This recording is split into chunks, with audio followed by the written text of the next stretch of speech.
Vincent Draven slammed the folder onto the table so hard the metal legs screeched against the concrete floor. "Sign it," he said. Not a request. A sentence. Naomi Carter looked at the document in front of her.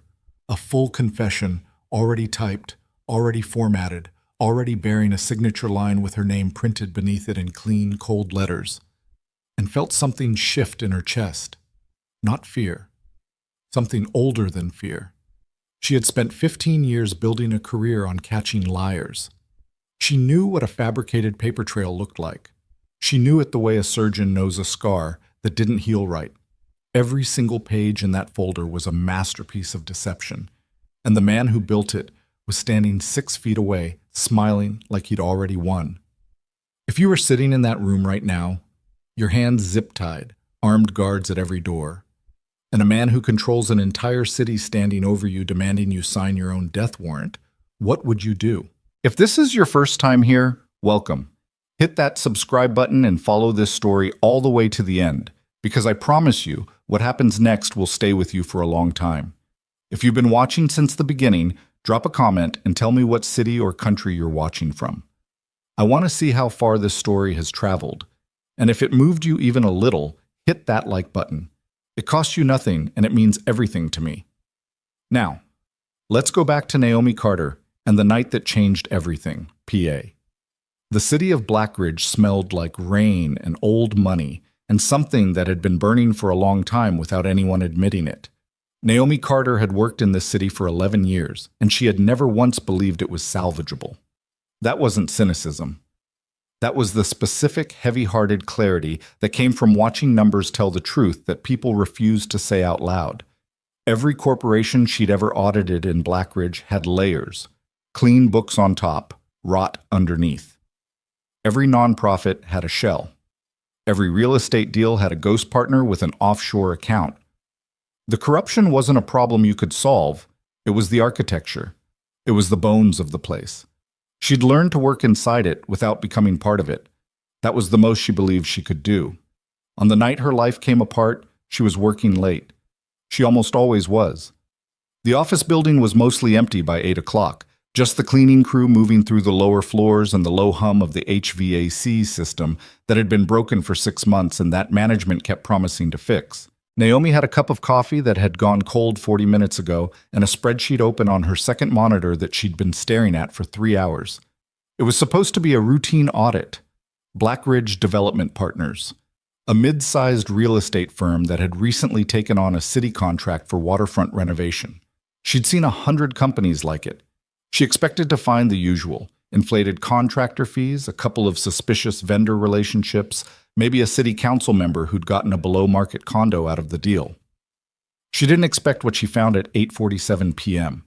in a subsidiary ledger that someone had buried 3 folders deep inside a shared drive that technically didn't exist in the company's official filing system. The number was $340 million. She sat back in her chair. She'd been doing this long enough that dollar amounts didn't usually affect her physically, but something about this one, the precision of it, the cleanness of the round number, made her stomach go tight. Real estate fraud was messy. People skimmed in odd amounts, in chunks that looked organic. This was different. This was a transfer that had been planned, structured, and hidden by someone who understood exactly how financial forensics worked. Someone who knew what auditors looked for and made sure they wouldn't find it through conventional channels. She opened a new document and started writing. She shouldn't have done it at the office. She knew that even then. But she'd spent her whole career being careful and methodical and doing things in the right order, and right now her hands were moving on their own, tracing the money from account to account. Watching it move through a chain of shell corporations so sophisticated it made her feel slightly breathless. By 10 o'clock she had 30 pages of notes. By 11, she had a name. Not a company name. An actual name attached to a signature on an account authorization form from 8 years ago. A form that had been altered twice since, but not well enough to fully erase the original data from the metadata trail. Financial records always told the truth if you were patient enough to listen. She was still staring at that name when the lights went out. Not the whole building, just her floor, just her section. Later she would realize that she should have run the moment the lights cut. That the darkness was not a coincidence or a power glitch or anything other than what it actually was, the beginning of something that had been planned for her specifically. But she didn't run. She reached for her phone. She never got to it. The office door opened yet. She heard it more than saw it, because even with the emergency lighting flickering on, the silhouettes that came through the door moved in a way that made her understand instinctively that screaming would be a mistake. 3 men, professional, quiet in the particular way that people are quiet when they don't feel the need to speak because words are not the tool they came here to use. One of them picked up her laptop. One of them took her external hard drive. The third put a black hood over her head. She had 30 pages of notes on a document that was no longer on her computer. She had the name still inside her memory. She held on to that the way you hold on to something in a current, not because it would save her, but because letting go felt like dying before the dying had actually started. The drive was long. She counted the turns, a habit she'd developed years ago from reading an account of a woman who'd been abducted and navigated her way back by memory alone. She got to 23 turns before she stopped trusting her sense of direction. The vehicle smelled like leather and machine oil and cigarette smoke that was at least a few days old. Nobody spoke to her. Nobody heard her. That was almost worse. Violence she could understand. This measured, professional silence felt like being processed. When they took the hood off, she was standing in an opera house. Not a functioning one. The stage lights were dead, the velvet seating was thick with dust, and the grand chandelier above the auditorium was missing most of its crystals. But the bones of the place were still magnificent. Soaring ceilings, arched balconies, the ghost of something that had once been beautiful. It smelled like mildew and old wood and something chemical she couldn't name. There were guards everywhere. She counted 12 before she stopped counting, because the number was beside the point. A man was sitting on the edge of the stage. He was younger than she'd expected, mid-40s, dark-haired, with the kind of stillness that doesn't come from being calm, but from having trained yourself so completely that your body has forgotten how to show what it feels. He was wearing a dark jacket, no tie, collar open. He looked like someone's older brother who'd made a series of irreversible choices and was now living inside the consequences of them. He looked up when they brought her in. "Naomi Carter," he said. Not a question. She recognized the name before she recognized the face. Luca Moretti. She'd seen his name once in a financial document 3 years ago, a name that appeared once and should not have been there, and that had disappeared from the document by the time she'd gone back to verify it. She'd reported it. Nothing had happened. She'd understood then that some names in Blackridge were load-bearing walls. Pull them, and the whole structure came down, which meant everyone who lived inside the structure had very good reasons not to let that happen. "Sit down," he said. She sat. Not because she was afraid exactly, because her legs had decided to be practical about this even when the rest of her wanted to do something else. Vincent Draven appeared from the shadows to Luca's right, and Naomi had exactly 3 seconds to look at him before she understood. With the particular precision of someone who has spent their career reading what numbers conceal, that this man was the most dangerous person in the room, not because of how he was built or what he was carrying or what she'd read about him, because of the expression on his face. He was enjoying this, not in the obvious way, not cruelty for its own sake, enjoying it in the way someone enjoys watching a chess game go exactly the way they knew it would. He had the face of a man watching his own plan execute itself. He opened a folder and spread the documents across the table in front of her. "You've been selling information to our enemies," he said, "for 14 months. These are the financial records of those transactions, the surveillance footage of your meetings, and 3 separate witness statements confirming your identity." She looked at the documents. She didn't say anything. She picked up the first page and read it the way she read everything, slowly, from the bottom up, because the errors in fabricated documents almost always appeared in the parts people assumed no one would check. The room was very quiet. Luca was watching her. "You're not denying it," Vincent said. There was something careful in his voice now, something that hadn't been there before. He'd expected tears, maybe, or excuses, or some version of panic that he already had an answer prepared for. "I'm reading," Naomi said. "You're stalling." "I'm reading," she said again, and turned the page. The second page had the inconsistency. It was tiny, a transaction dated April 14th, referencing a subsidiary account that, according to the company records she'd memorized, had not been created until April 19th, 5 days. Whoever had built this document had worked backward from the conclusion they wanted to reach and had gotten the sequencing slightly wrong. It was the kind of error that only happened when you were too confident, when you were so certain of your own intelligence that you stopped double-checking your own work. She set the page down. This transaction is dated before the account it references existed, she said. She looked up at Luca. Not at Vincent, at Luca. The account number on page 2 appears on page 7 as having been opened on April 19th. The transaction on page 2 is dated April 14th, 5 days before the account was real. That's not a typo. That's a fabrication.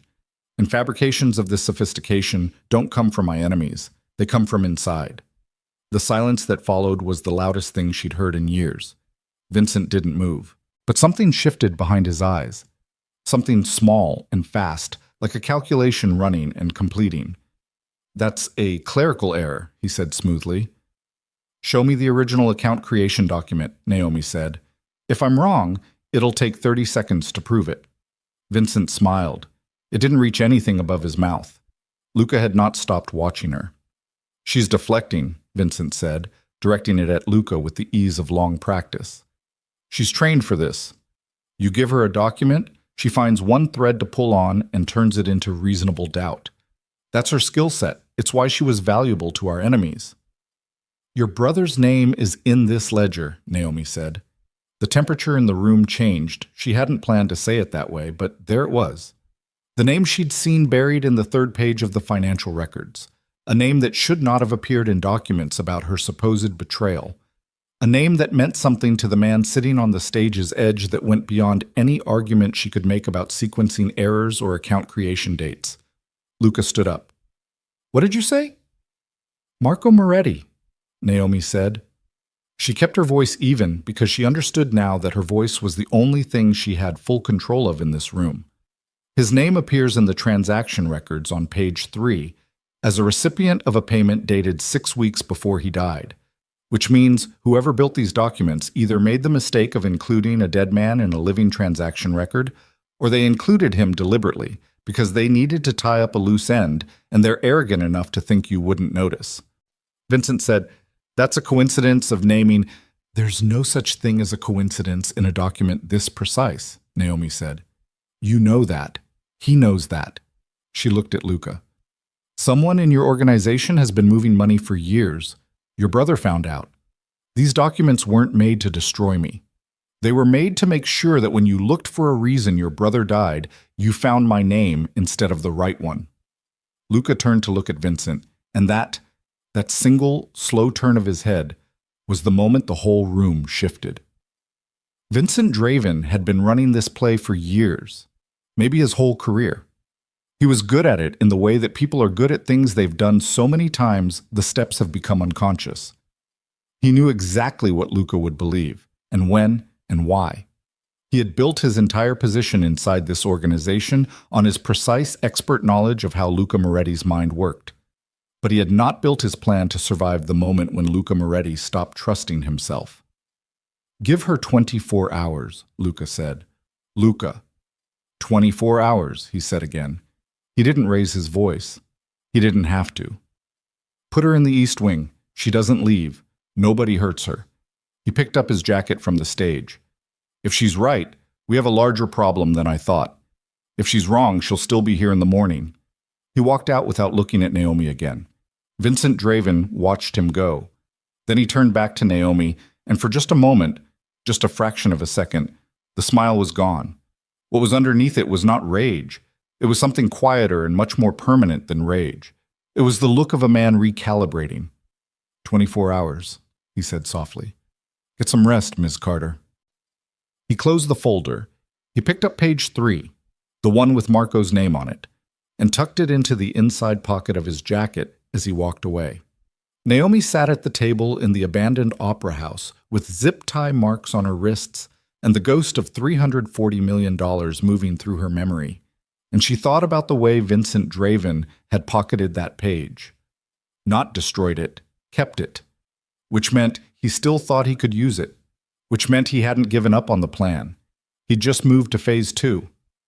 She looked around the room, the guards, the exits, the broken chandelier overhead, and she started thinking about what she actually remembered, what she could prove, and what she had exactly 23 hours and 41 minutes left to do about it.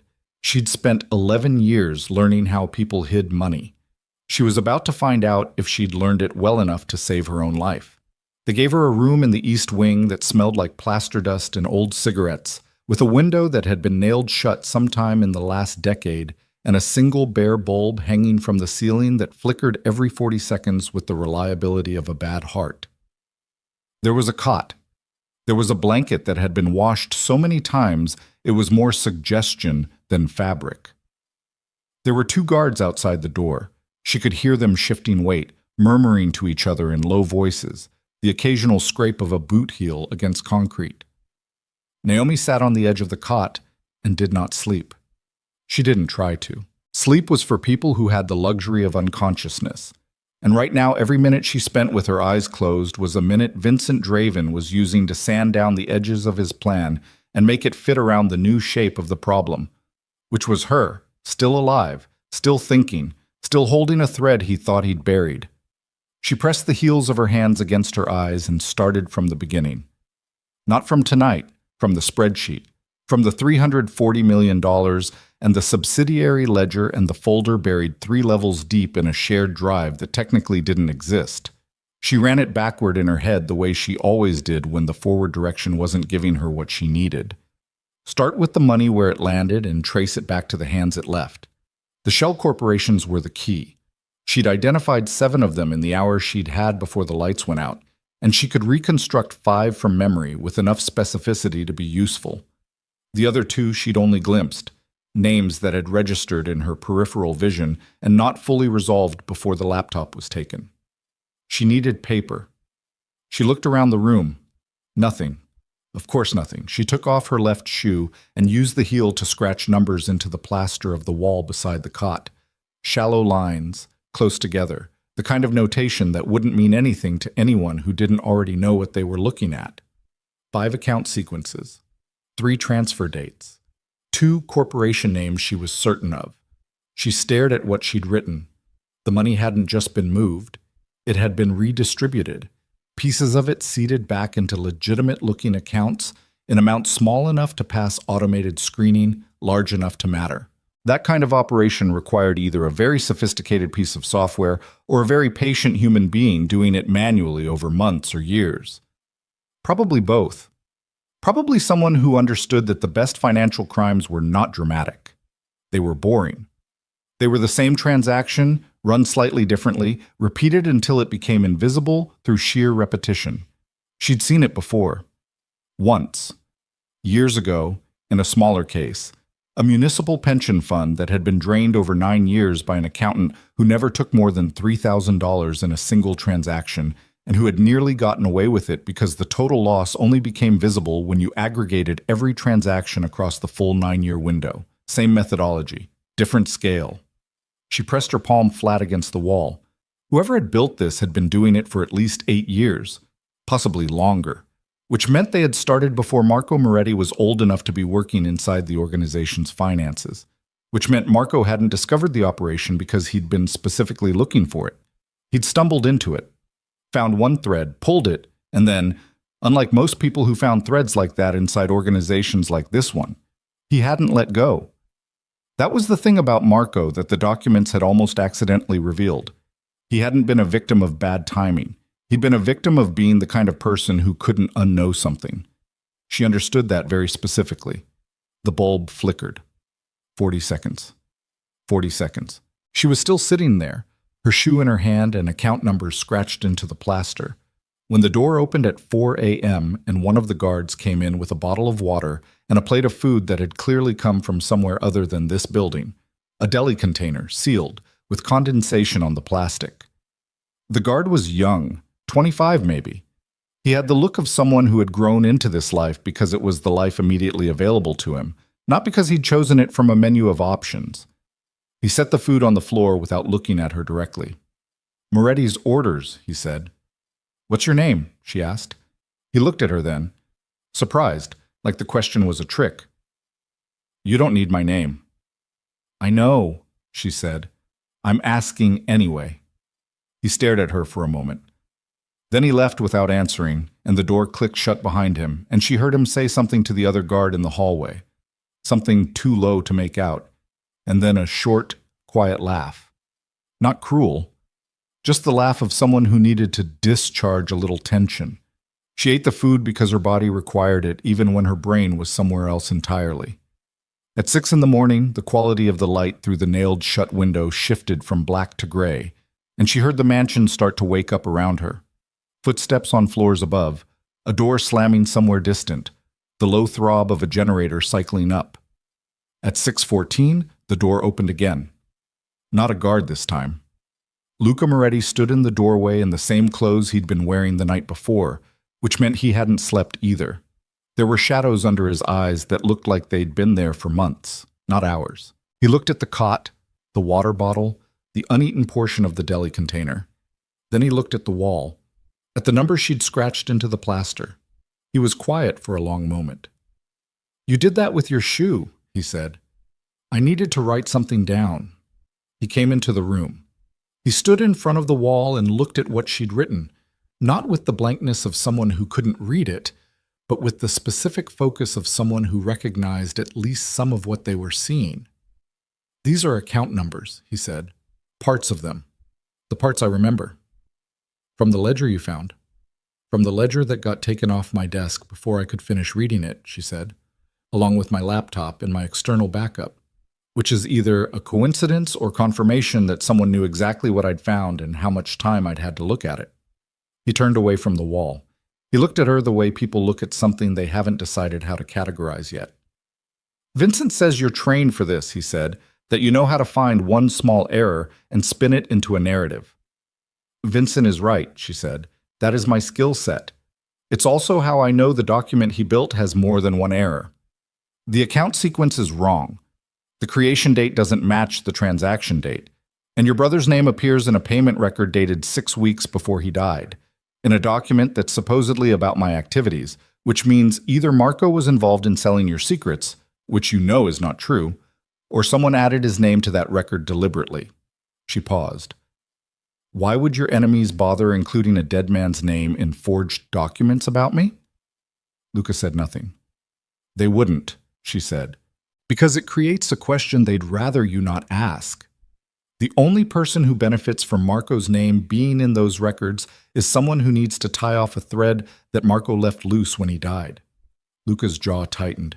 Don't, he said quietly. I'm not trying to manipulate you, she said. I'm telling you what the numbers say. Numbers don't have loyalty to anyone. They just say what happened. My brother was 26 years old, he said. The quietness of it was worse than if he'd shouted. He had nothing to do with the financial side of the organization. He was supposed to be... He stopped, pressed his mouth together. He wasn't supposed to be in that part of the business. But he was, Naomi said, recently, in the last year of his life. And someone in your organization knew it and didn't tell you. The silence stretched. Luca turned and walked out. He didn't slam the door. He closed it carefully, which was somehow more unnerving than anything else he could have done, and she heard him stop in the hallway, heard him say one short sentence to the guards that she couldn't make out. And then his footsteps moved away down the corridor with the particular weight of a man carrying something that had just gotten significantly heavier. Naomi turned back to the wall. She had 18 hours left. She picked up her shoe and started adding what she could remember of the 6th account sequence. 3 floors above her, Vincent Draven was on the phone. He was standing at the window of the room he'd claimed for himself at the north end of the mansion, a room with a view of the courtyard and both vehicle exits. And he was speaking in a voice so low and so controlled that the man on the other end of the line had to ask him to repeat himself twice. She's still talking, the man said. His name was Carrillo, and he ran the security contract for the gala through a procurement firm that Vincent had set up for him 4 years ago. Is that a problem? It's a variable, Vincent said. The gala is in 31 hours. I know when the gala is, Carrillo. If Moretti starts, Moretti is not going to start anything in the next 31 hours that I haven't already accounted for, Vincent said. He's grieving. He's been grieving for 8 months. Grief makes people want things to be simple. Right now, the simplest story is the one I gave him. He paused. The problem is, she's making the simple story feel complicated. A beat of silence. How complicated? She found the date discrepancy on the secondary account.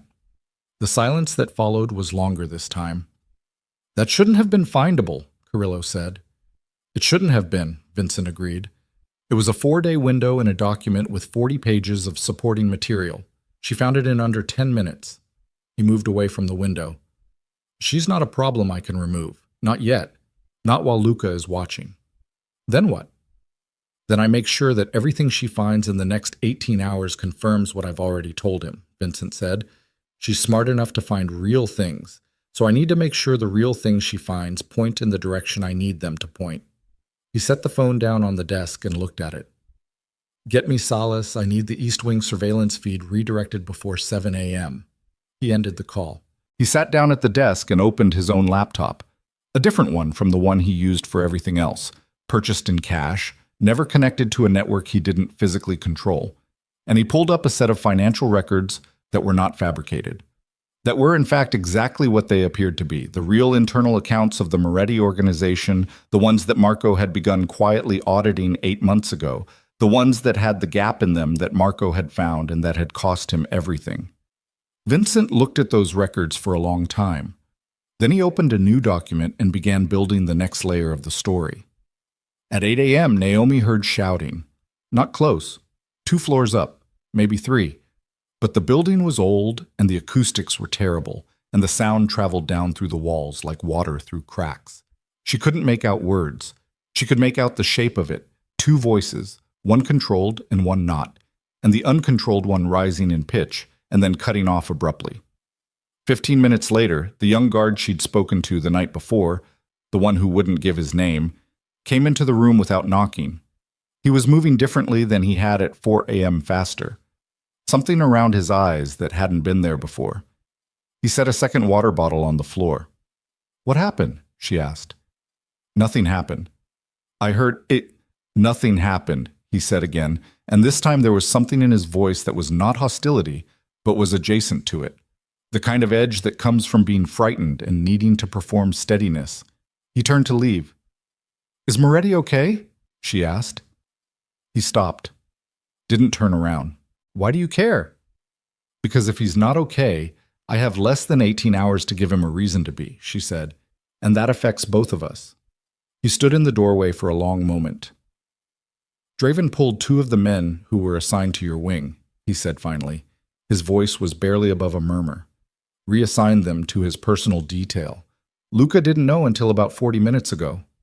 Naomi absorbed this. That's unusual, she said. Not a question.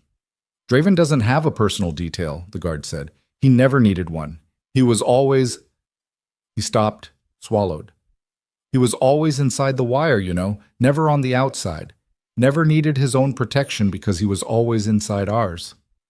But now he does, Naomi said. The guard didn't answer. He left. Naomi sat very still on the edge of the cot. Vincent was pulling resources toward himself, quietly, incrementally, in a way that could be explained as standard security adjustment if anyone questioned it, which meant he was preparing for a contingency that required him to have his own protected perimeter. That was not the behavior of a man who was confident that the next 18 hours were going to go the way he'd planned them. That was the behavior of a man who was beginning to build himself an exit. She stood up. She went to the wall and looked at what she'd written.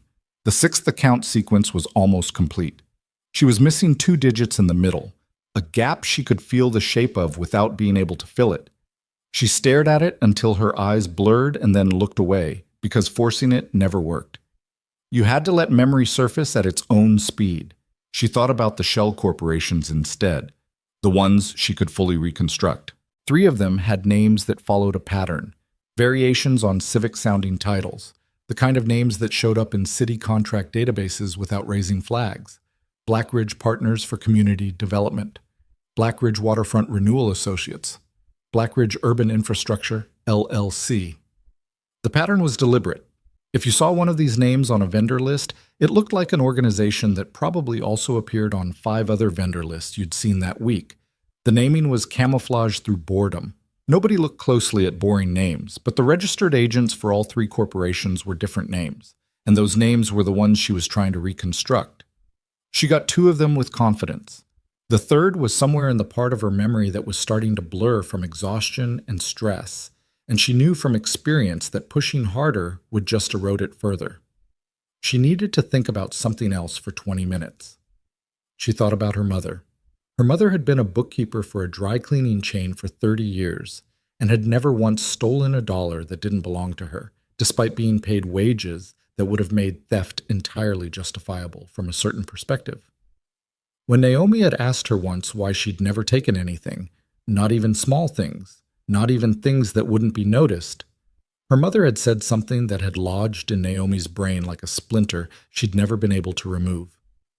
Because the moment you take something that isn't yours, her mother had said, you start spending the rest of your life building a story about why you deserved it. Naomi opened her eyes. Carrillo. The third registered agent's name was Carrillo. She went to the wall and scratched it in. She stared at it. Carrillo was not a common surname in Blackridge's corporate filing system.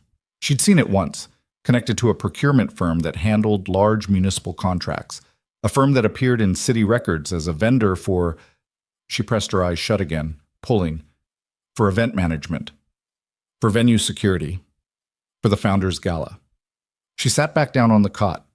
The Founders Gala was in 31 hours. 30 now, maybe, given how much time had passed. Every mafia leader in the region, every politician who mattered, every judge who had ever been quietly accommodating to any of the organizations represented in that room. She thought about the scale of what Vincent Draven had been building. Not just a theft, not just a cover-up, a restructuring, a controlled demolition of the existing order followed by a new one with him at the top of it. The money was just the fuel. The gala was the match. She was in a room with nailed-shut windows with 18 hours left, and Vincent was upstairs redirecting security details, and the one person in this building who might actually listen to her had just been in a shouting match that ended with someone going quiet. She pressed her hands together to stop them from shaking. She needed to get a message out. Not to law enforcement. She'd learned enough about Blackridge to know that whatever she sent to official channels would get intercepted or buried before it reached anyone who wasn't already on Vincent's payroll. She needed to get something to the journalists she'd been trying to reach the night her office lights went out, the ones she'd been building the file for. She'd memorized the email address.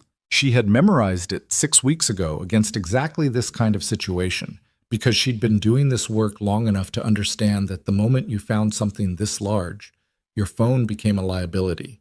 She needed a phone or a network device. She had neither. She needed someone in this building to give her one, or to send the message for her. She needed the guard who wouldn't give her his name. She went to the door and knocked on it from the inside. 2 guards responded. Not the young one, 2 others, older, less readable.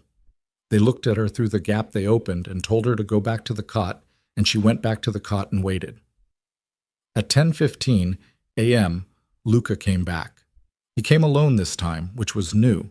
He came in and stood in the middle of the room and looked at the wall. The numbers, the corporation names, the name Carrillo scratched in newer plaster dust below everything else. And his face was doing something complicated. Draven told me he reassigned those guards for legitimate security reasons, he said. Did you believe him? A long pause.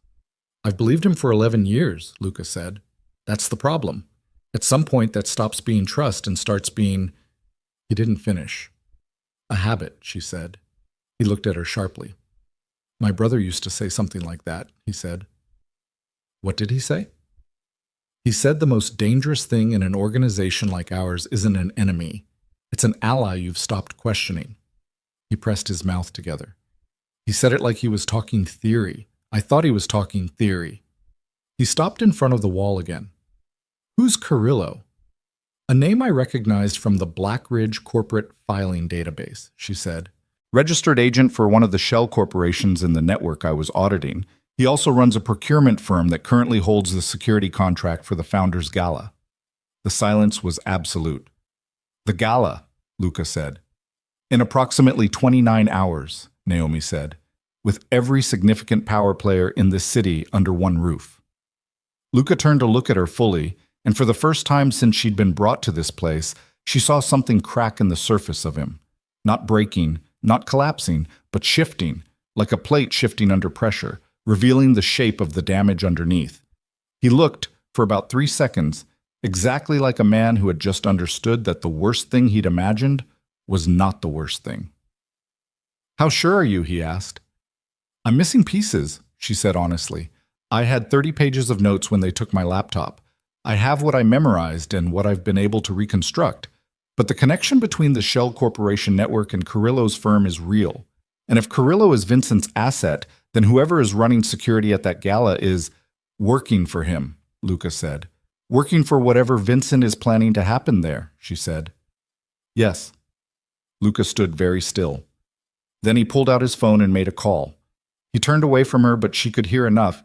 He was trying to reach someone, and the call was not connecting, and he tried a second number, and that one connected briefly, and then dropped, and she watched his shoulders do the thing that shoulders do when a person is trying very hard not to let their body express what their mind is processing. He lowered the phone. "My communications inside the East Wing have been rerouted since 6 a.m., he said. The flatness in his voice was more frightening than any version of anger would have been. Naomi said nothing. "He rerouted my communications," Luca said again. "Inside my own building." "He's been here 11 years, Naomi said quietly. "He knows where every wire is." Luca looked at her, and she understood, in the particular way that she understood things that had nothing to do with numbers and everything to do with the expression on a person's face at the precise moment they run out of reasons to argue with what they already know. That they had just crossed a line together. Not a line of trust, exactly. Something more specific than that. The line between a situation where retreat was still possible and one where it wasn't. He couldn't unknow what he'd just understood. And Vincent, somewhere in this building, was already 3 moves ahead of the version of Luca who still thought he could. "I need a phone that's not connected to your internal network," she said, "and I need you to get me in front of whatever physical records your brother left behind." "Marco's files are in the archive room on the 2nd floor," Luca said. His voice had gone very quiet and very precise, the way voices go when emotion has been set aside because there's no room for it right now. "I haven't touched them since he died." "That's why they're still useful," Naomi said. "Vincent would have destroyed anything he knew Marco had, but Marco was careful. He documented things in a way he thought would survive him." She stood up from the cot. "He was protecting someone. That's why he kept quiet instead of coming to you directly." Luca looked at her for a long moment. "He was protecting me," he said. "From finding out what you were going to have to do once you knew," she said. The bulb overhead flickered. 40 seconds. 40 seconds. 40 seconds. Luca moved to the door. He opened it himself, and he said something to the guards in the hallway, and one of them left at a pace that was almost running, and then he turned back to Naomi with the look of a man who has just made a decision that he will have to live inside for the rest of his life, regardless of how it ends. "You have until tonight," he said. "And then we're going to the gala." She stared at him. "Both of us," he said, "because if I walk in there without knowing exactly what's waiting, we both die. And if I don't walk in at all, whatever Vincent's planned goes forward without anyone in that room understanding what's about to." Luca didn't wait for her to answer. He was already in the hallway, moving with the particular efficiency of a man who had spent decades converting decisions into motion before the second guessing could catch up. Naomi followed because the alternative was standing in a room with nailed-shut windows, waiting for Vincent Draven to finish whatever he was building, and she had decided somewhere between the 4th flicker of that bare bulb and the moment Luca said we're going to the gala that waiting was no longer a strategy she could afford. The hallway was wide and dim, the kind of dim that came from bulbs at half wattage rather than genuine darkness. 2 guards fell in behind them without being asked. Luca's men. Not the ones who'd been reassigned, which meant Luca had been quietly counting who was still his and who had drifted into Vincent's orbit, and he'd been doing it since at least 6 a.m., which meant some part of him had already known before this morning that something was wrong. He just hadn't wanted to say it out loud. She understood that. Knowing something and naming it were two different acts with two different sets of consequences. The archive room was on the second floor, at the end of a corridor that smelled like old paper and the specific stillness of a space nobody had entered in months. Luca stopped in front of the door and stood there for a moment with his hand on the handle and didn't turn it. "I boxed everything myself," he said. "After the funeral. I didn't want anyone else touching his things." "That was the right call," Naomi said. "I thought I was protecting his memory," he said. "I didn't think I was protecting evidence." He opened the door. The room was exactly what she'd expected. Filing boxes stacked on metal shelving units, a folding table in the center with a lamp on it that Luca clicked on, the flat white light making everything look like a police photograph. There were 8 boxes. Each one was labeled in handwriting she didn't recognize. Neat, small, slightly back-slanted. "That's Marco's writing," Luca said, and the way he said it was quiet in the way that something is quiet when it has weight behind it that isn't moving yet. Naomi went to the first box. She pulled the lid and found what she expected to find in any dead man's files, a mix of the personal and professional with no clear delineation between them, because people who work inside family organizations don't generally separate their lives into labeled categories.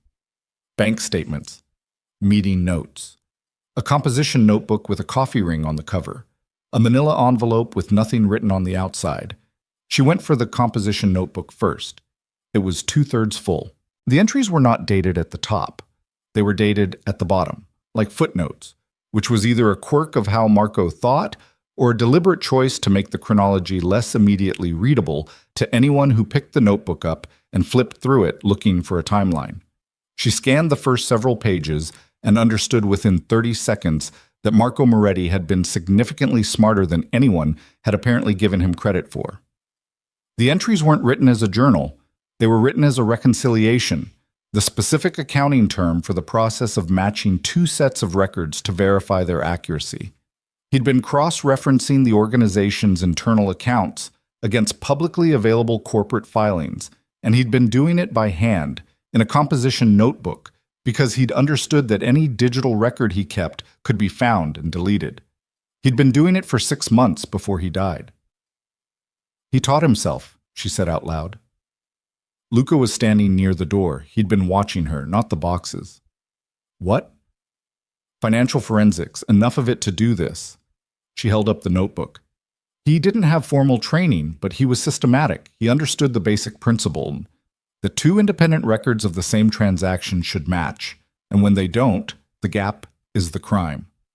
She turned to a page in the middle of the notebook and held it toward the lamp. "He found it 6 months before he died. He'd been tracking it for a month before that, which means he found the first anomaly 7 months ago. He never said anything to me." "He wasn't ready," she said. "He needed to be certain. He knew what it meant, what you'd have to do once you knew, and he wanted to be absolutely sure before he put that on you."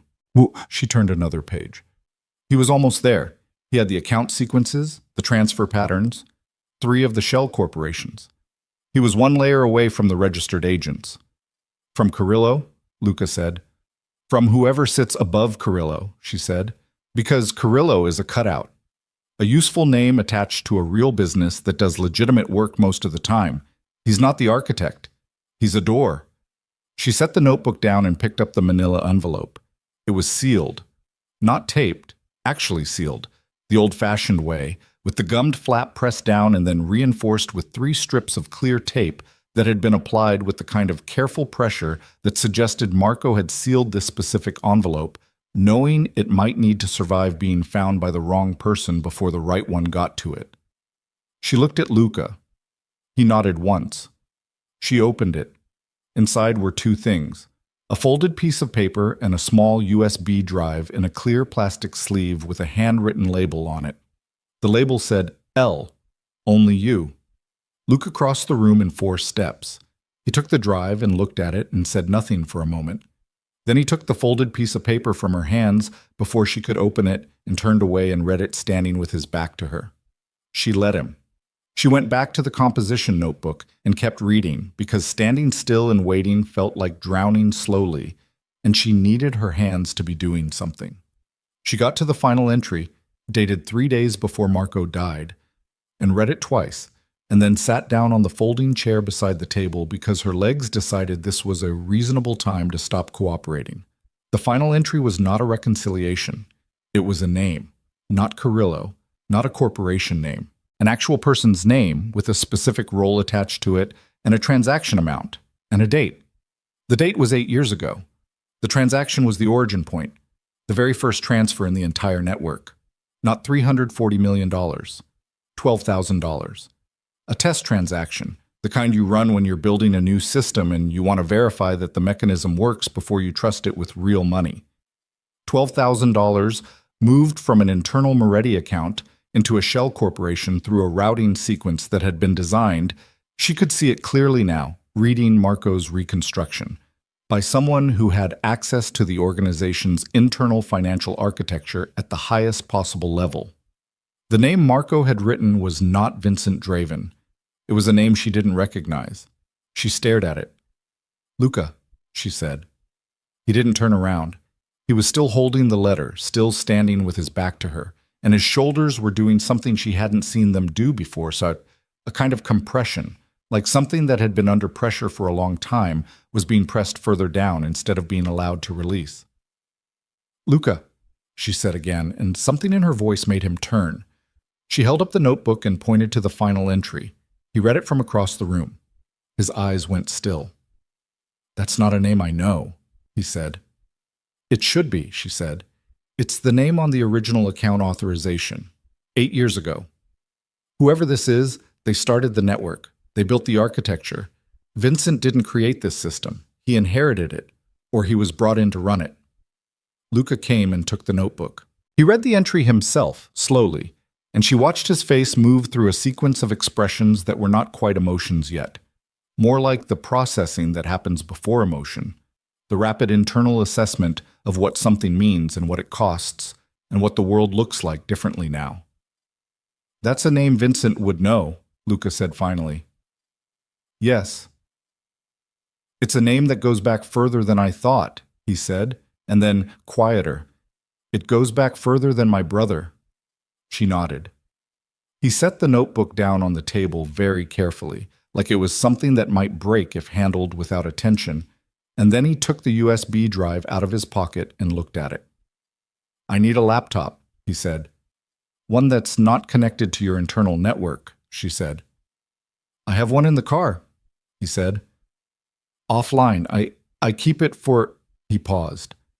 "I keep it for things I don't want on any server." He said something to the guards at the door, and one of them left. While they waited, Naomi went through the remaining boxes systematically, not reading everything, scanning for the specific shapes of financial documentation that would be useful, pulling anything that had numbers and dates and corporation names and stacking it on the folding table. By the time the guard came back with the laptop, she had a working pile that represented approximately 60% of what she'd lost when they took her laptop the night before. Not everything, but enough to build on. Luca opened the laptop and inserted the drive, and they both stood looking at the screen. The drive contained one file, a video. Marco Moretti had been 26 years old, and he'd recorded himself sitting at a desk in a room she didn't recognize, and he'd been calm in the specific way that people are calm when they've made a decision that frightened them, but that they've finished being frightened of. He spoke for 14 minutes. He laid out everything he'd found in precise, organized language that confirmed everything Naomi had reconstructed, and then went 3 layers deeper than she'd been able to get on her own. He named Vincent Draven explicitly. He named Carrillo explicitly. And in the last 2 minutes of the video, he named the person above them both. The name from the final notebook entry, now with a face and a context and a specific role inside the network that made the entire structure suddenly horribly clear. The person above Vincent Draven was not a criminal. He was a city official. A man who had been in office for 11 years and who controlled the permitting, contracting, and regulatory apparatus of Blackridge with the kind of quiet, accumulated authority that only comes from being in place long enough that people forget to ask how you got there. His name was Commissioner Dale Hargrove, and Dale Hargrove was the keynote speaker at the Founders Gala in 27 hours. Luca straightened up slowly. He's been in that office since before I took over the organization, he said. He's been running this network since before you took over the organization, Naomi said. Vincent was his implementation. Carrillo was his procurement. The money moved through your accounts because your accounts were the ones that were large enough and complex enough to hide transfers of this scale without triggering scrutiny. She stopped. Your organization wasn't the source of the crime, it was the cover. The silence that followed that sentence was the longest one yet. We've been laundering his money, Luca said. Not a question. Without knowing it, she said. The shell corporations were set up to look like your legitimate real estate and development operations. From the outside, any money moving through Carrillo's firm and into Hargrove's network looked like standard vendor payments from a construction and development company. From the inside, she stopped. From the inside, anyone who looked closely enough would see what Marco saw. And Marco saw it. And Marco told someone. Luca looked at her. He told Vincent, she said, didn't he? He found it and he didn't know what it meant yet. Didn't know that Vincent was part of it. And he went to the person he trusted most in the organization after you. The expression on Luca's face was not something she had a word for. It was the expression of someone absorbing a fact that retroactively changes the meaning of every moment that preceded it. Every conversation, every decision, every time he'd looked at a person and believed what he saw. He went to Vincent, Luca said. The flatness in his voice had gone absolute, like a surface that had been scraped down past the finish into the raw material underneath. And 3 weeks later, he was dead, Naomi said. She hadn't meant to say it that plainly, but there was no softer way to hold that sentence that didn't dilute the truth of it, and the truth of it was what they needed right now more than anything else. Luca walked to the window. He stood there with his back to her for a long time, and she didn't say anything, and the guards at the door didn't say anything, and the room held the specific silence of a space where something irreversible has just been confirmed. Then his phone vibrated. He looked at it. Something in his posture changed, not softened, sharpened. He showed her the screen. It was a text from a number with no contact name. 4 words. He burned the ledger. She stared at it. Who sent this? She asked. I don't know, he said. The number doesn't exist in my contacts. He was already typing a response. Then he stopped. My network's been rerouted since 6 a.m. This came through anyway, she said. Which means whoever sent it isn't using my network, he said. They're using something else. Something Vincent doesn't control. He looked at the message again. The ledger. The one I kept of the organization's core financial records. I keep it in the study on the 3rd floor. Physical copy, locked case. She felt it before she understood it. A cold drop of clarity falling through the noise. Go check, she said. He was already moving. She gathered the notebook, the manila envelope, the USB drive, and the top half of the document pile from the table, shoved them into an empty file box, and followed him. The study was 2 floors up. Luca took the stairs fast, and she stayed with him, and the guards took them 3 at a time behind her, and when they got to the study door, Luca already had the key out, but the door swung open before he touched the lock, and he stopped. The lock had been forced.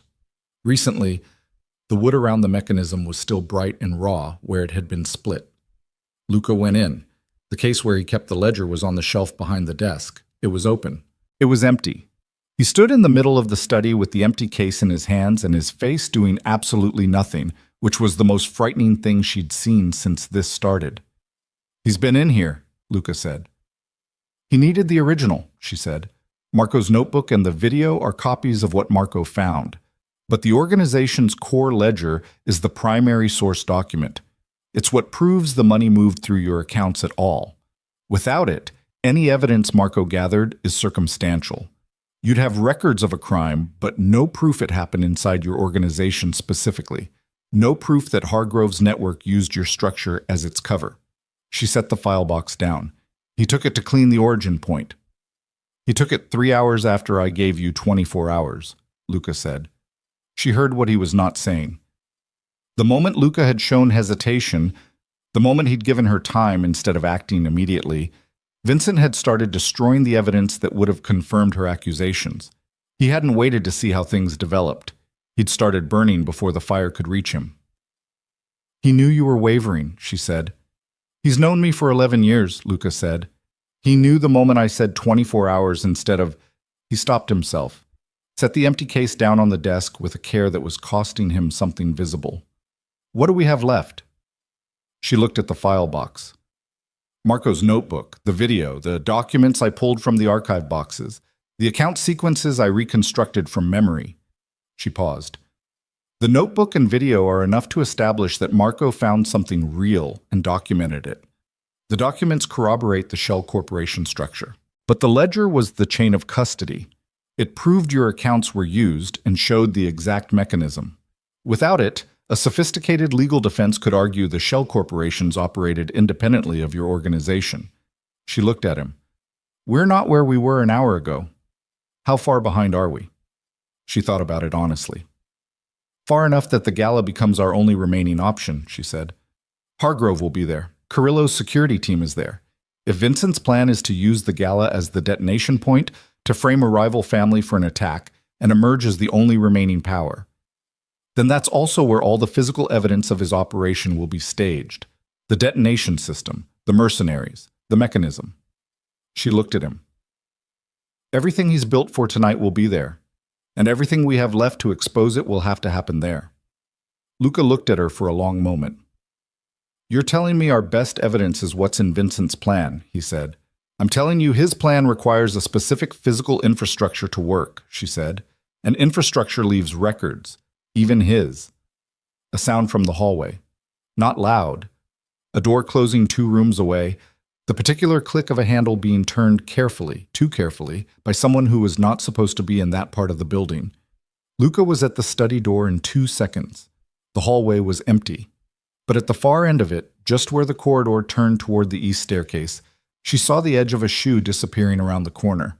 A very specific shoe, the kind of shoe that costs more money than most people spend on a month's rent, and that she had seen on Vincent Draven's feet less than 8 hours ago. He'd been listening. She didn't say it. She didn't have to. Luca had seen it too. He turned back to her, and the thing that had been building behind his face since the archive room, since the video, since the empty case, finally arrived at the surface, and it was not rage, it was not grief, it was something colder and more permanent than both. The specific expression of a man who has finished mourning the version of events he used to believe in and has arrived, without any remaining ambiguity, at the version that is actually true. We leave for the gala in 6 hours, he said. You're going to need different clothes. I'm going to need access to everything Carrillo's firm filed for the gala, she said. Venue layout, security infrastructure, contractor records, anything connected to the physical setup of that event. I can get the venue layout, he said. The rest, I can work with the layout, she said, and I need 20 minutes with the young guard from the East Wing, the one who told me about the security detail reassignment this morning. Luca looked at her carefully. Why him? Because he's been in this organization long enough to be trusted with access, but not long enough to be in Vincent's pocket, she said.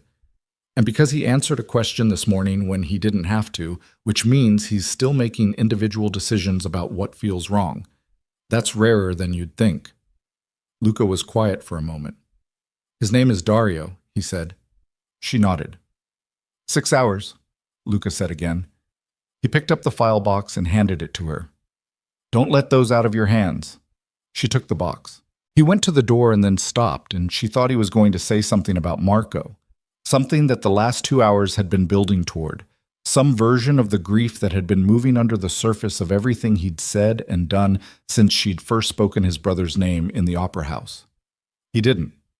He said, If you're wrong about any of this, I know, she said. I mean, specifically, he said. If you're wrong about Hargrove, if the video isn't enough, if we walk into that room and Vincent's infrastructure isn't there, then we're 2 unarmed people at a party full of criminals with no evidence and no exit, she said. I know exactly what that means. He looked at her. Then we agree, he said. He left. She stood alone in the study with the file box against her chest and the empty ledger case on the desk, and the knowledge that in 6 hours she was going to walk into the most dangerous room in Blackridge with a dead man's notebook, a USB drive, a set of reconstructed account numbers, and a mafia boss who had spent 11 years trusting the wrong person and who was now, for the first time, choosing to trust her instead. She was not going to let herself think about what the odds were, She was going to think about the venue layout. She was going to think about where you hide a detonation system in a ballroom that's been booked for a formal gala, and how you wire it without the legitimate construction crew noticing, and what kind of encrypted transaction network you'd build to trigger it remotely, and whether a woman who had spent 15 years learning how financial systems were designed to conceal things could learn, in the next 6 hours, enough about how a physical system was designed to conceal things to find it before it went. Dario was 23 years old, and he had a younger sister in college, and he sent her money every month from a job he'd told her was security consulting. Naomi learned all of this in the 20 minutes Luca gave her with him, not because she asked directly, but because she asked him one question: "How long have you been here?" And he answered it the way people answer questions when they've been waiting for someone to ask, which was thoroughly and slightly faster than they intended. 4 years. He'd come in at 19 through a cousin who vouched for him. He'd worked his way into the mansion detail 18 months ago. He was good at being quiet and being where he was supposed to be and not asking questions that made people uncomfortable. "But you told me this morning," she said, "about the detail reassignment." He looked at the floor. That felt different. "Why?" "Because you were asking about something that was already wrong," he said. "I wasn't telling you anything you couldn't have figured out. I was just—" He stopped. "I was confirming." "Dario," she said, "I need you to confirm something else." She told him what she needed. He listened without interrupting, which was rarer than it should have been in a room with armed men. When she finished, he was quiet for a moment, looking at his hands. "If Draven finds out," he started. "Draven is going to be busy tonight," she said. "And after tonight, Draven's ability to do anything to anyone is either over or we're all dead anyway, in which case it doesn't matter." He looked up at her. "That's not exactly reassuring," he said. "No," she agreed. "It's not." He was quiet for another moment. Then he pulled out his personal phone. Not the work-issued one, his own, a cracked screen model held together on one corner with a strip of electrical tape. And he sent a text to a number she didn't see. And then he looked up and said, "The venue layout will be in your hands in 40 minutes. My cousin works the loading dock at the Harrington." The Harrington Hotel and Convention Center. Of course. The most visible, the most heavily secured, the most prestigious event venue in Blackridge. The kind of place that made people feel safe because of how it looked. "Thank you," she said. He shrugged with one shoulder in the way young men shrug when they've done something they're not sure was smart, but that felt necessary. "Don't thank me yet." The layout arrived in 38 minutes, forwarded through 2 phone numbers to Dario's cracked screen device, and Naomi spread the printed pages across the folding table in the archive room and stood over them with her hands flat on the edges and looked at the Harrington's ballroom the way she looked at spreadsheets, not at what was labeled, but at what wasn't. The ballroom was on the 3rd floor. 2 main entrances from the lobby corridor, 1 service entrance from the kitchen corridor, 1 emergency exit on the north wall that fed into the stairwell connecting to the loading dock. The ceiling was 22 feet at the crown, with a structural grid system for event lighting and rigging that had been installed during a renovation 4 years ago. The renovation had been permitted through the city's Office of Building and Infrastructure Compliance, Dale Hargrove's office. She pressed her finger to the structural grid notation. "Here," she said. Luca leaned over the table. He'd changed clothes, so dark jacket, no tie. The same controlled stillness he'd had in the opera house, but with something different underneath it now, something that had been stripped of its patience. The rigging system? It's the only infrastructure that was added after the original construction and that touches every part of the room simultaneously, she said. If you wanted to wire a detonation system into a space like this without the regular construction crew noticing, you'd route it through the rigging conduits during an event setup window. The grid runs the full perimeter of the ceiling. The conduits are wide enough to carry both lighting cable and something else. How do you wire explosives through a lighting system without triggering it during setup? You don't put the explosive material in the conduit, she said. You put the trigger mechanism. The charges themselves would be in the structural supports, in the walls, in the floor, in places that get access during routine venue maintenance. You'd need someone with maintenance access and enough time. She looked at the renovation date again. 4 years? They've had 4 years? Luca straightened up. The gala has been an annual event for 9 years, he said. Same venue every year. They've been building toward this specific night for at least 4 years, she said. Maybe longer. This isn't improvised. This is the whole point. She looked at him. The money, the shell corporations, the frame-up, me, all of it was scaffolding. The gala is the building. He was quiet. Every mafia leader in the region, she said, every judge who's been cooperating with any organization in this city, every politician who's taken anything from anyone. If they all die in an attack that gets blamed on a rival family, the war that follows destroys whatever's left of the competing power structures. And the one person who survives, who is conveniently not in the building, who steps forward in the aftermath as the only remaining authority with both criminal and political connections. Hargrove, Luca said. With Vincent beside him, she said, or above him, depending on how that relationship actually works. She folded the layout pages and put them in the file box with everything else. We need to find the trigger mechanism before the gala starts, she said. And we need Hargrove's financial records exposed in that room while he's standing in it. Not afterward, not in a courtroom 6 months from now. In the room, tonight. The screens, Luca said. She looked at him. The Harrington's ballroom has a full digital display system, he said. 12 screens embedded in the wall panels. They run the event programming, donor acknowledgements, city promotional content. It runs through a central server in the venue's AV control room. He paused. If someone could get into that control room and replace the programming feed, with Vincent's financial archive, she said. With whatever you have, he said. She touched the USB drive in her jacket pocket. Marco's video. The account sequences. The Shell Corporation documentation. Not everything she'd lost. But enough. If the room was full of people who knew what they were looking at, who had reason to recognize their own names in the transaction records, who had been in business with or against the organizations, whose money had moved through Hargrove's network. I need a laptop connected to the Harrington's AV system, she said. I need you alive long enough to use it, he said. They left the mansion at 8 p.m. 4 vehicles. 12 men, the ones Luca had confirmed were still his. Naomi in the second car with Luca and Dario, who had been pulled into the convoy without being asked, and who sat with his cracked screen phone face down on his knee and didn't say anything for the first 20 minutes of the drive. She used the time to go through the file box again. Marco's notebook. The video on the drive, the documents from the archive.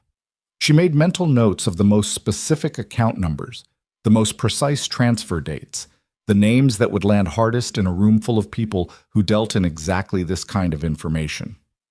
Hargrove's name appeared in the original transaction 8 years ago and then disappeared, replaced by the Shell Corporation structure that insulated him from any direct connection.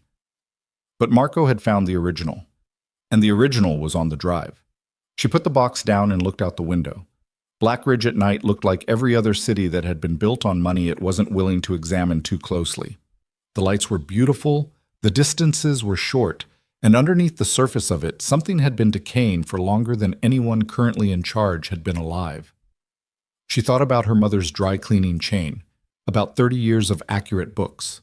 She thought about Marco, 26 years old in a room she'd never seen, recording himself with the calm of someone who has finished being afraid. She thought about the $12,000, the first transaction, the test. Are you scared? Dario asked. He was looking at her, not at his phone. Yes, she said. He nodded slowly. Me too. That's appropriate, she said. Anyone who isn't scared right now is either not paying attention or doesn't have anything to lose. He was quiet for a moment. Do you have anything to lose? She thought about it honestly. My life, she said. That's turned out to be more than I thought it was. The Harrington came into view at 8:40. From outside, it was everything a venue like this was supposed to be. Lit up, black cars lining the approach, men in earpieces at the entrance, guests arriving in the clothes that said I belong to the part of this city that gets invited to things like this. The Founders Gala had been running for 9 years, and it had the practiced ease of an event that believed in its own importance completely. Luca's convoy stopped 2 blocks out. The east service entrance, Luca said to the men in the lead vehicle. Take the loading dock. Dario knows the contact. Dario got out without being asked and went to the lead vehicle, and Naomi watched him through the window. The way he walked, the particular straightness of a young person who has decided to do something and is moving before the decision can be revisited. Luca looked at her. The AV control room is on the second floor, he said. Northeast corner. It'll be staffed during the event. Probably 2 technicians, maybe 3. You'll have maybe 4 minutes before anyone realizes the feed has been changed and tries to cut it. 4 minutes is enough, she said. If the right people are looking at the screens, 4 minutes is more than enough. And the detonation system. We find it first, she said, or we don't go in. We're already in, he said. She looked at him. He was right. There was no version of this that involved standing outside. They went through the e-service entrance at 8:53. The contact Dario's cousin had arranged was a venue maintenance worker named Pete, who had the look of someone being paid to look in a specific direction and had accepted the arrangement with the pragmatic calm of a man who'd learned not to ask about origin stories. He led them through the service corridor. Concrete floors, exposed pipes, the smell of industrial cleaner and catering food.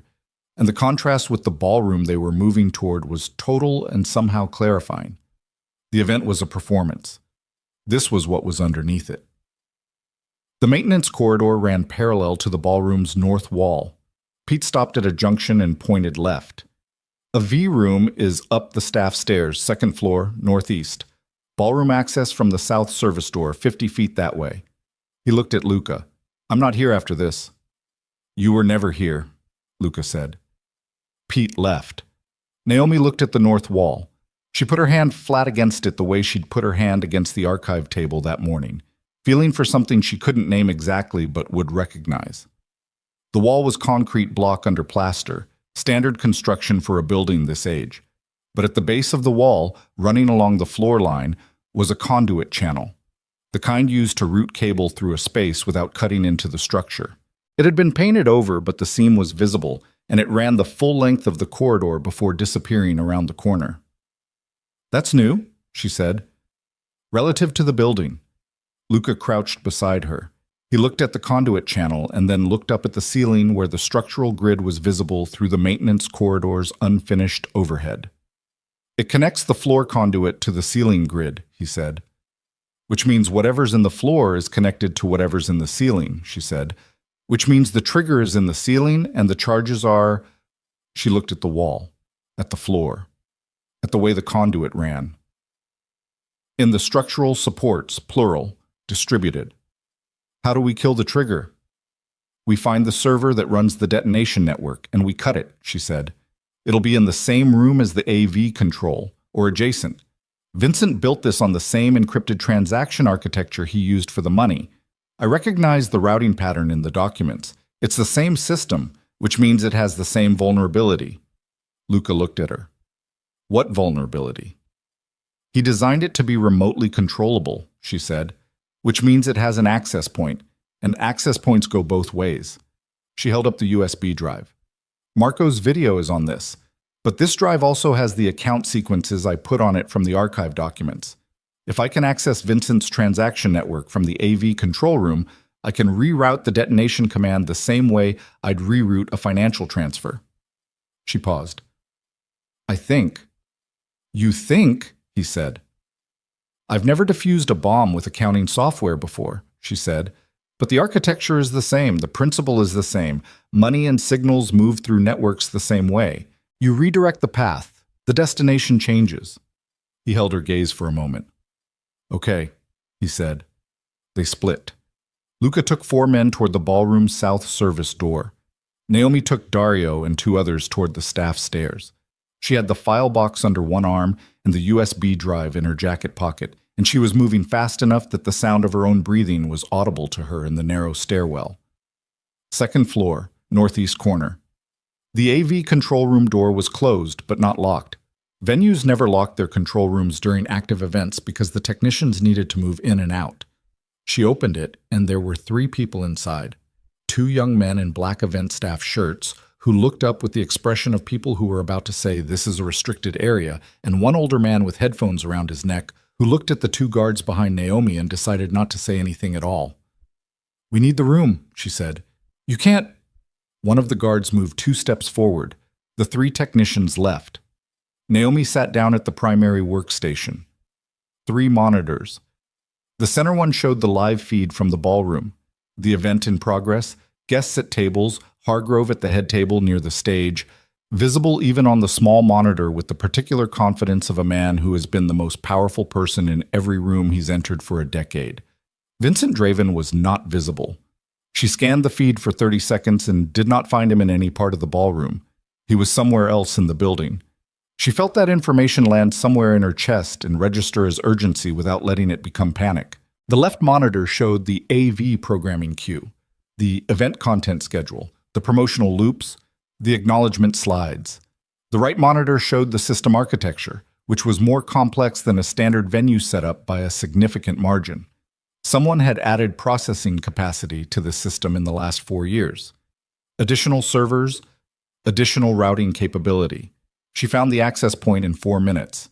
It was disguised as an auxiliary display server, a box that appeared in the system architecture as a backup content drive, labeled with a generic hardware ID that would mean nothing to a venue technician doing routine maintenance. But the routing signature was identical to what she'd seen in the financial records. Same architecture, same builder. She plugged in the USB drive. Dario, she said. He came and stood beside her.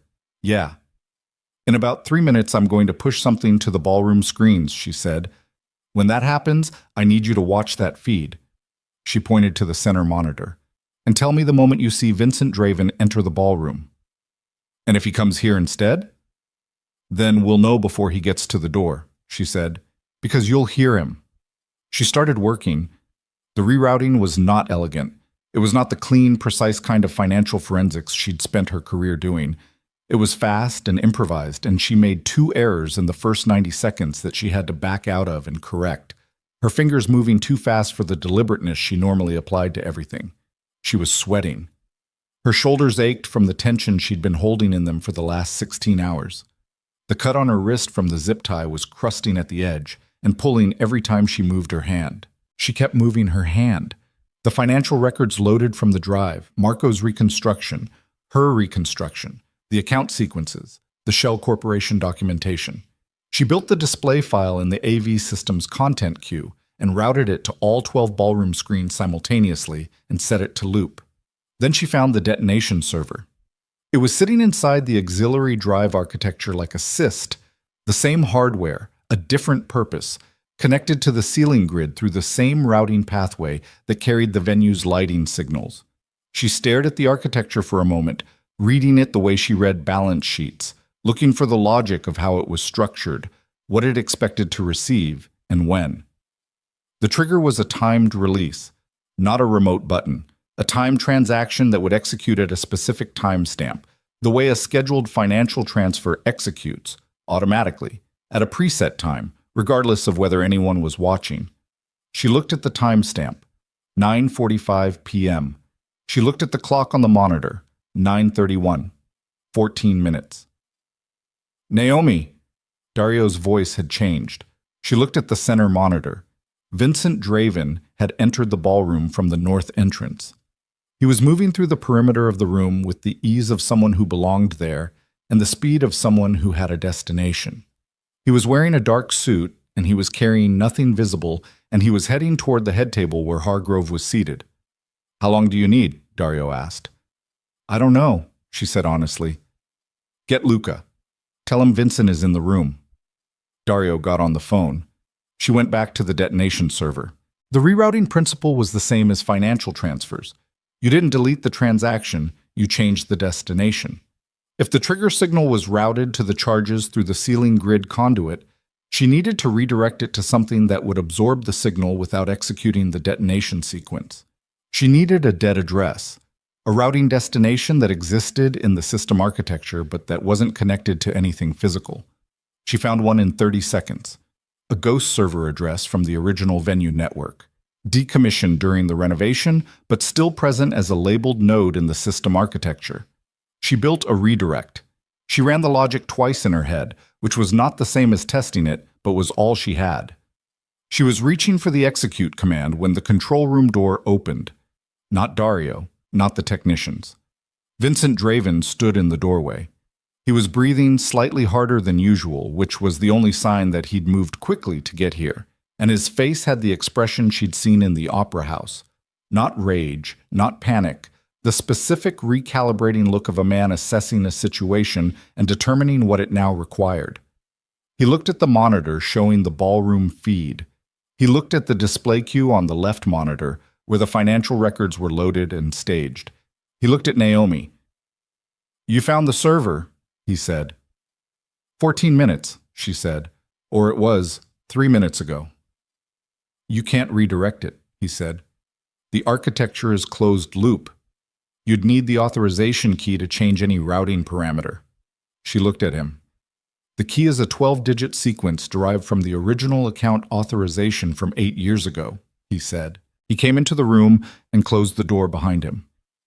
"The first transaction, the $12,000. He tilted his head slightly. "Did you find that in Marco's notebook?" Her hands were still on the keyboard. "You built the detonation trigger on the same key as the first financial transaction," she said. "Elegant, don't you think?" he said. "One key for everything. If the financial network was ever compromised, the detonation key would be compromised simultaneously, which meant the only people who could ever stop it were the same people who'd broken the financial encryption. And nobody was ever going to break the financial encryption in time." He paused. "Nobody was supposed to be inside this building with the account sequences memorized." She looked at the keyboard. The first transaction, $12,000. Account number, routing sequence, authorization date. She had written it on the wall of the East Wing room at 4 a.m. She had it. She started typing.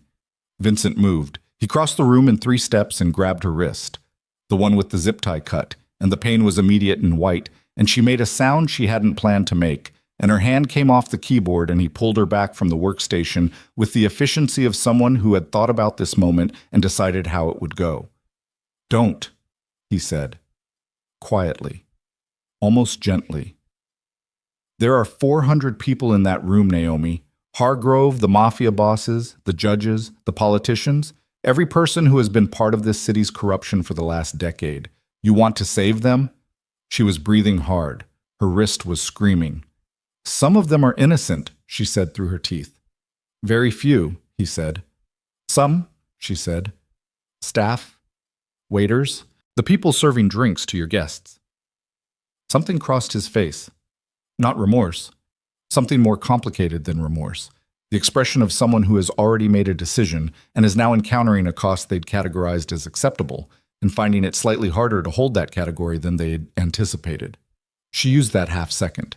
She threw her weight sideways, not away from him, but into him, which he hadn't expected because it was wrong. It was the wrong direction, the direction that put her closer to him instead of farther. And the surprise of it made his grip shift just enough that she got her right hand to the keyboard and typed the 12-digit sequence from the account authorization record and hit execute before he got his arm across her and pulled her fully away from the desk. The monitor flickered. The redirect ran. She watched the routing path change on the right monitor.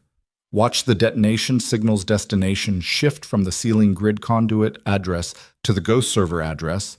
Watched the confirmation code generate.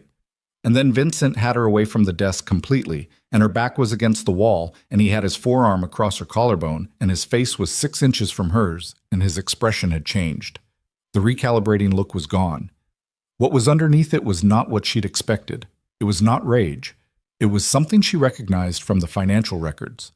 From the moment when a system that has been running correctly for 8 years encounters a variable it was not designed for and doesn't know what to do next.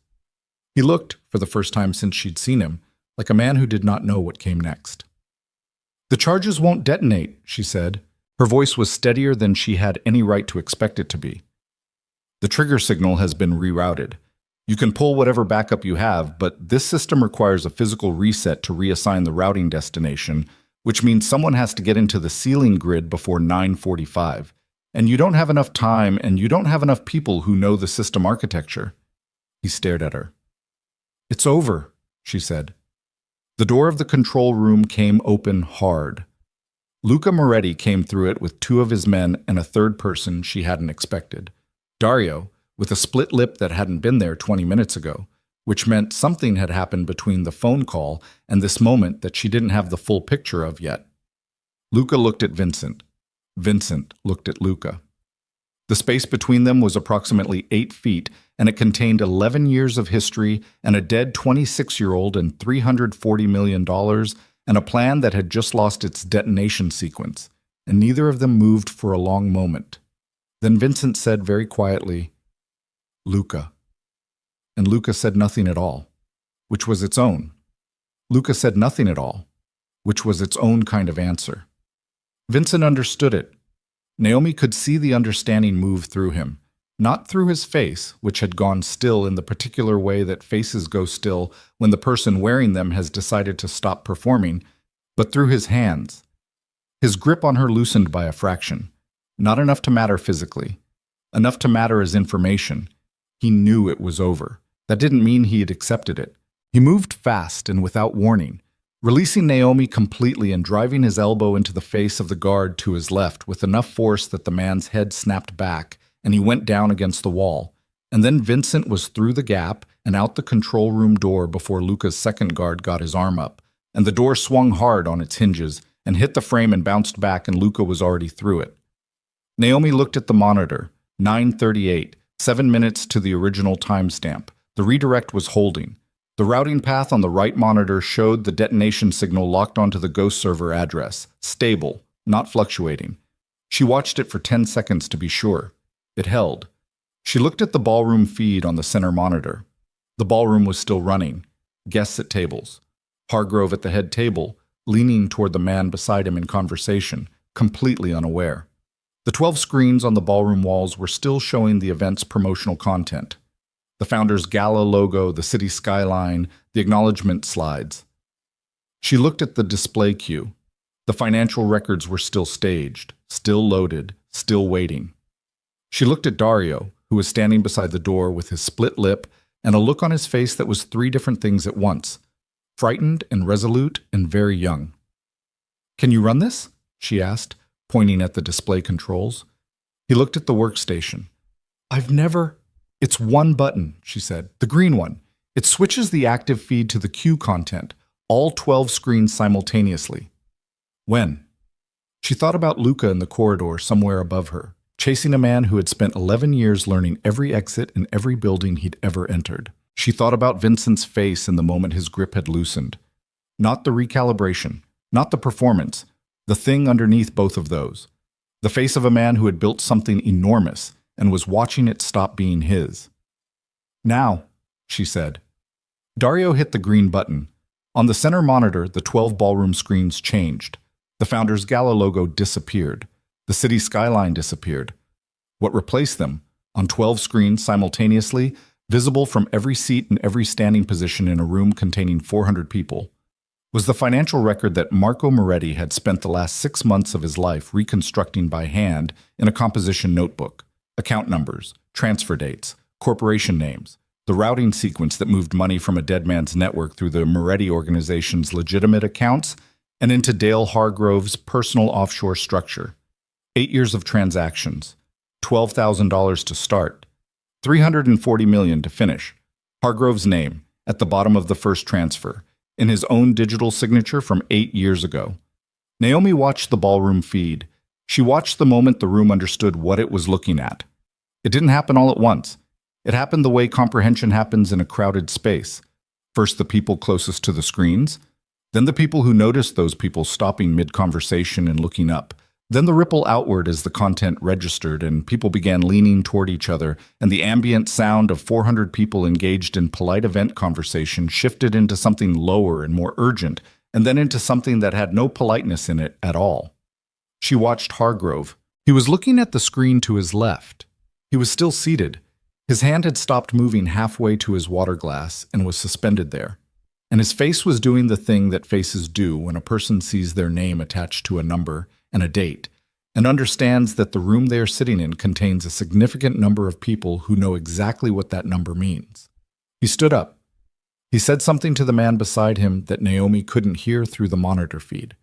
Then he looked toward the north entrance, the entrance Vincent had come through, the entrance that was now occupied by 2 of Luca's guards, who had apparently understood without being told that nobody was leaving that room until this was finished. Hargrove sat back down. Dario let out a long, unsteady breath beside her. "Is it enough?" he asked.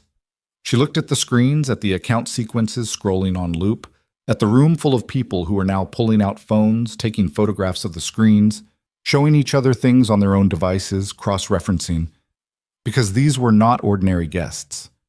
These were people who lived inside financial networks for a living, from one side or the other, and what they were looking at was not abstract. It was specific. It had names they recognized. It had numbers that matched things they already knew from their own experience of how money moved in this city. "It's enough," she said. She pulled the USB drive from the port and put it back in her jacket pocket. The clock on the monitor read 9:42, 3 minutes to the original timestamp. The redirect was still holding. She watched the routing path one more time and then stood up from the workstation because there was nothing more she could do from this room, and Luca was somewhere in this building with Vincent Dravin, and she needed to know what that looked like. She went into the corridor. The staff stairwell was at the end of the hall. She heard them before she reached it. Not voices, movement. The specific, irregular percussion of a fight happening in a stairwell, which was different from a fight happening in an open space because the walls were close, and the acoustics were brutal, and every impact sounded twice. She pushed through the stairwell door. They were one floor up, on the landing between the second and third floor, and it was not the controlled strategic exchange she might have imagined from watching both of them operate. It was ugly and close-quartered and personal in the way that fights between people who know each other well are always personal because they know exactly where to aim. Vincent was bigger than Luca by 2 inches and 10 pounds, and he was using it, driving Luca back against the railing with his forearm and his weight, and Luca was taking the impact and redirecting it the way someone does when they've been doing this kind of thing long enough that their body has learned to absorb before it retaliates. There was blood on Luca's face, a cut above his eyebrow, not deep but bleeding freely the way head cuts do. Vincent's jacket was torn at the shoulder. The 2 guards who'd followed Luca out of the control room were at the base of the landing, one of them down with a hand pressed to his ribs, one of them trying to get an angle that didn't risk Luca. Naomi pressed herself against the wall and watched. Vincent got Luca's collar and swung him, and Luca went into the wall, and the plaster cracked, and Luca's breath came out in a hard grunt. And then Luca got his feet under him and drove forward, and they went into the railing together, and the railing held, but it screamed metal against metal, and both of them pulled back from it fast with the instinct of people who've just been reminded that the floor is a long way down. They separated by 4 feet and breathed. 11 years, Luca said. His voice was rough, not from emotion, from exertion. You looked at me every day for 11 years. Vincent was breathing hard. There was something on his face that was not quite guilt and not quite defiance, something that existed in the space between them, where a person knows they're being seen accurately and hasn't decided yet whether that matters. I did, Vincent said. My brother came to you, Luca said. Yes. He trusted you. Yes. And you, Luca stopped. The word he needed didn't arrive, and he didn't reach for a substitute. He just let the incomplete sentence stand there, which said everything the completed version would have and more. Vincent looked at him. You were never going to see it, Vincent said. It came out quieter than anything else he'd said tonight. Not defensive, almost explanatory, in the way that people explain things when they've given up on being understood and are just saying what's true. You built this organization on the idea that loyalty was absolute, that if someone had been with you long enough and had never visibly failed you, they were safe. You stopped questioning me a long time ago, Luca. I didn't manufacture that. You gave it to me. You used it to kill my brother.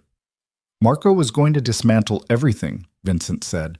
Not just what I built, everything. He didn't understand yet that the system he wanted to expose was the same system that kept everyone in that building alive, including you, including him. He paused. I made a decision. You made a decision, Luca said. Flat, like reading back a statement to confirm it was recorded correctly. I made the wrong one, Vincent said. And then, after a pause that was not dramatic but was very still, I knew it when I made it. I made it anyway. Luca moved, not fast, not the explosive motion of earlier. He crossed the 4 feet between them with the deliberate weight of someone who is done with the conversation and has been for some time, and he hit Vincent once, in the face, with the full committed force of a man who is not trying to continue a fight, but to end one. And Vincent went back against the wall and slid down it, and sat on the landing floor with his head against the plaster and his eyes open and his breath coming in hard, irregular pulls.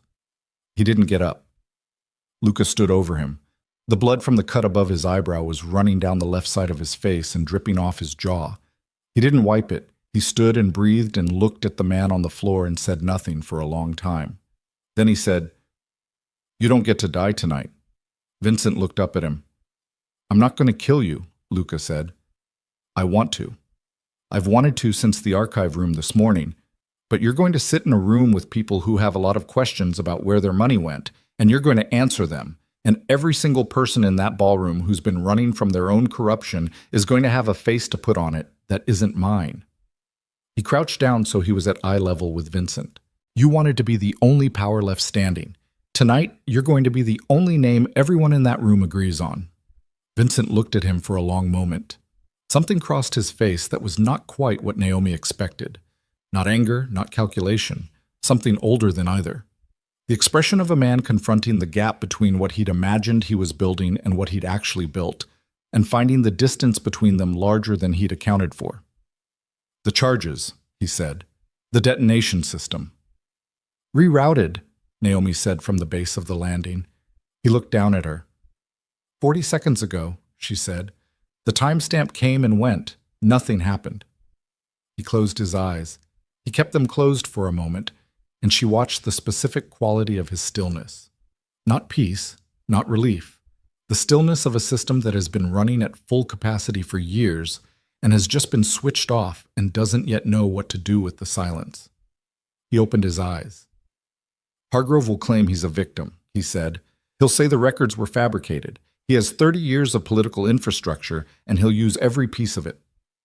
He has 30 years of political infrastructure and a room full of people who just watched his name scroll across 12 screens attached to their money, Naomi said. Some of those people have been waiting for a reason to remove him for years. They just needed one that was bigger than his protection. Vincent looked at her for a long moment. "You're not what I expected," he said. "I know," she said. "You expected someone who'd break." "Everyone breaks eventually," he said. "Not cruel, just the flat conviction of someone who has built a career on that assumption." "Some people do," she said. "Some people just get tired of the direction they were bending and decide to bend the other way." The guard who'd been down with the hand on his ribs had gotten to his feet. He and the other guard came up the landing and took Vincent's arms and got him standing, and Luca stepped back and looked at Naomi across the space between them. He looked like he'd aged since the opera house. Not in a visible physical way, in the way that people age when they've been carrying something at close range for a long time and have finally set it down and can feel in their body exactly how heavy it was. "The ballroom," he said. They went down. The ballroom was not panicking. That was the thing that surprised her. Or maybe didn't, because the people in this room were not people who panicked. They were people who were extremely good at processing unexpected information and making rapid decisions about how it affected their position. The room had reorganized itself in the time she'd been in the stairwell. Tables that had been set for dinner conversation were now clustered with standing groups. Phones were everywhere. People she couldn't identify were speaking in low, intense voices into devices that were definitely not being used for casual calls. Hargrove was still at the head table. He had not moved. He had acquired, at some point in the last 15 minutes, a lawyer, or someone who was performing the function of a lawyer, standing behind his chair and speaking close to his ear with the focused urgency of someone who is calculating how quickly they can move from the present situation to one where their client is somewhere else. Luca walked into the room and the energy shifted. Not because he was loud, because people who knew who he was understood that his presence here, tonight, with this particular expression on his face, meant that the situation had resolved in a specific direction, and that whatever position they'd been calculating from was now operating on new information. One of the other organization heads, an older man named Delgado, whom Naomi had seen in photographs attached to 3 different federal investigations over the past decade, crossed the room to Luca, and spoke to him for 45 seconds. Luca listened. He said 4 words in response. Delgado nodded and went back to his table and picked up his phone. Naomi moved to the edge of the room and stood with her back against the wall and the file box under her arm and watched. 2 of the guards brought Vincent in through the south service door. The room saw him. The specific quality of the attention that moved through the crowd when he entered was something she could feel from where she was standing. Not hostility exactly, more the focus of a group of people who have been handed an explanation and are testing it against what they know and finding that it fits. Vincent stood in the middle of the room and did not look down. Hargrove looked at him from the head table. Whatever he saw in Vincent's face, whatever conclusion he drew from the specific arrangement of defeat and refusal that Vincent was wearing in that moment, made him reach under the table and put both hands flat on top of it and push himself to his feet, and for one moment he looked like he was going to speak. He didn't. He sat back down. The lawyer behind him kept talking. Over the next 40 minutes, the room did what rooms full of powerful, self-interested people do when the terms of their reality have been abruptly renegotiated. It worked. People made calls. Agreements that had been assumed were audibly revised. The financial records on the screens continued to loop, and people continued to cross-reference them against their own knowledge. And the picture that assembled itself in the room was not pretty, but it was complete. And completeness, the specific satisfaction of a thing finally being fully visible, has its own kind of brutal momentum. At 10:53 p.m., 3 black vehicles arrived at the Harringtons' main entrance that did not belong to any mafia organization or political office. Federal insignia on the doors, men in jackets that did not say police. Naomi had sent the email at 9:44 p.m. from Dario's cracked screen phone to the address she'd memorized 6 weeks ago, the journalist she'd been building the file for, who had, it appeared, been building something of their own in parallel and had been waiting for exactly this kind of corroboration. She had not told Luca she was sending it. He found her at the edge of the room when the federal vehicles arrived, and he looked at her and she looked back at him, and she didn't apologize, and he didn't ask her to. "You called them," he said. "I called the journalists," she said. "The journalists called them. That's a different chain of custody."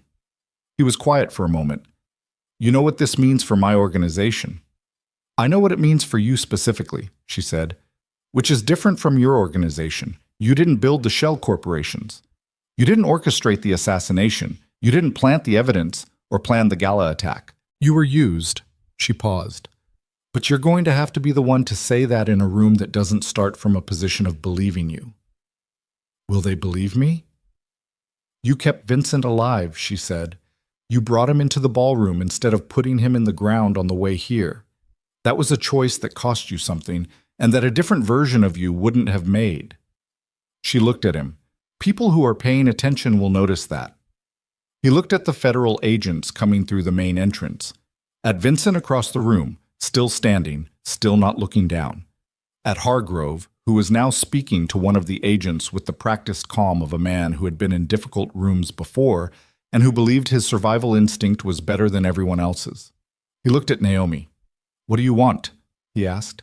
"When this is over, what do you actually want?" She thought about it. Not the quick version, the real version, the one that lived underneath the adrenaline and the exhaustion and the 23-hour stretch of surviving something that should have killed her. "I want to go back to work," she said. "The real work. Not the audit and report version that disappears into a filing cabinet.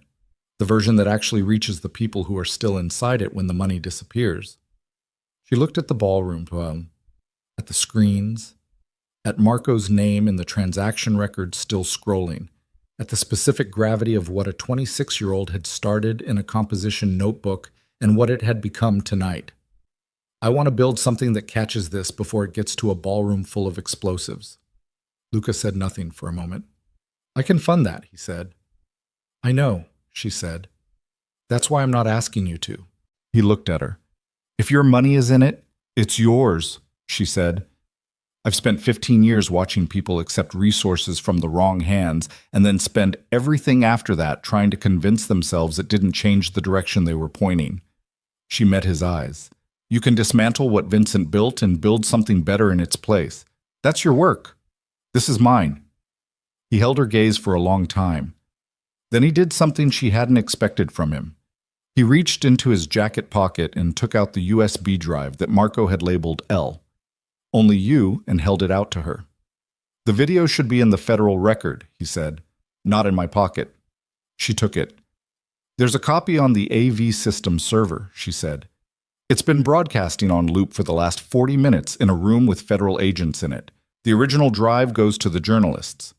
He almost smiled. It didn't complete itself, but it was there at the corner of his mouth for a fraction of a second before the weight of the room pulled it back down.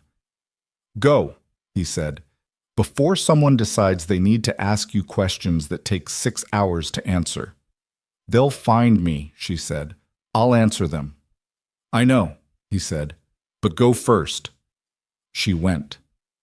Dario was in the corridor outside the ballroom with his cracked screen phone and his split lip, and the look of someone who has been through something and is still in the process of understanding what it was. He walked her to the East Service exit without being asked, through the maintenance corridor with its exposed pipes and industrial smell, past the north wall where the conduit channel ran along the floor line, still carrying its redirected nothing, out through the loading dock into the cold air of a Blackridge night. She stood outside for a moment. The city sounded the same. It always did. Underneath whatever happened inside it, the city produced its ambient noise without commentary, traffic and wind, and the low mechanical hum of a place that ran continuously, regardless of what the people inside it were doing. She looked at Dario. Your sister, she said. What's she studying? He blinked. Accounting, he said.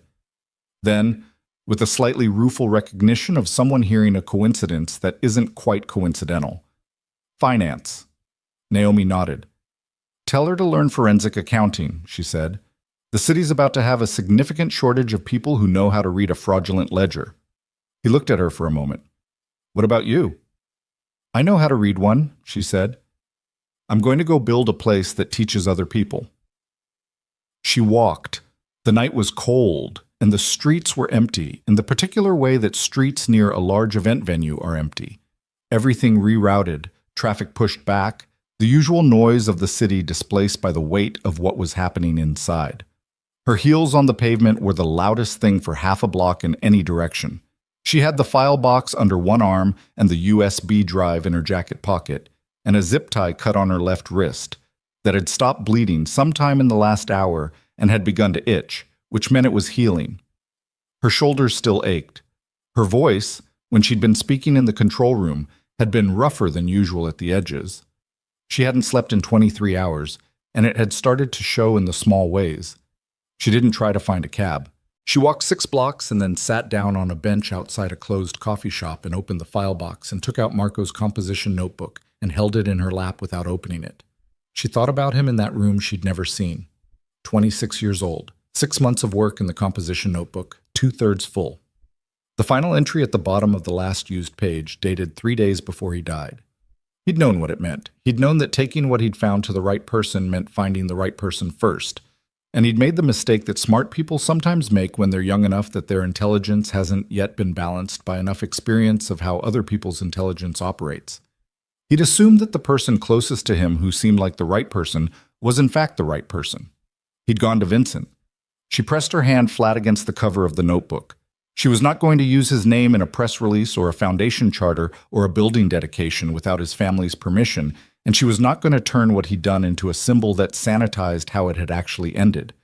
What he'd done was real, and it had cost him everything, and the least she could do for that was let it stay real. She put the notebook back in the box. She sat on the bench for a while longer and let the cold air move through her, which was not comfortable but was real, which was what she needed. At 12:30 a.m., the first news alert hit the phones of everyone in Blackridge with a news app. She saw it on a screen in the window of a bar across the street, the headline visible even from that distance, in the large font that news alerts used for things of a certain magnitude. Hargrove arrested. Gala bombing plot uncovered. Federal investigation opens. She didn't watch the rest of it. She got up from the bench and started walking again.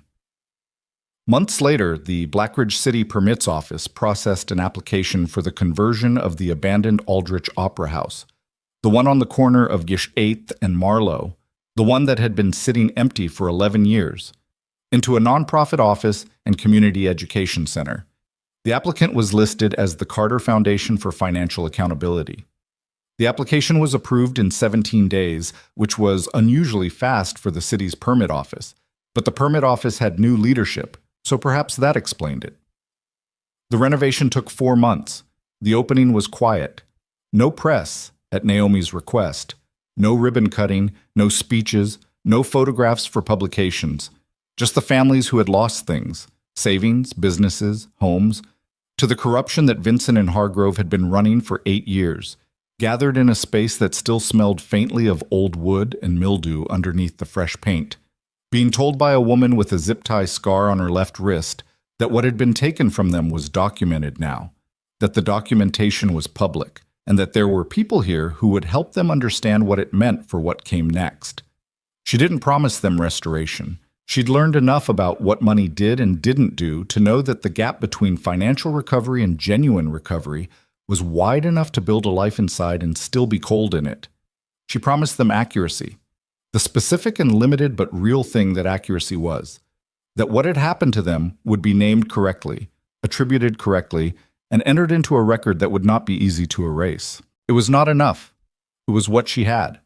Outside, across the street, a car was parked in a spot that had been technically illegal for 40 minutes.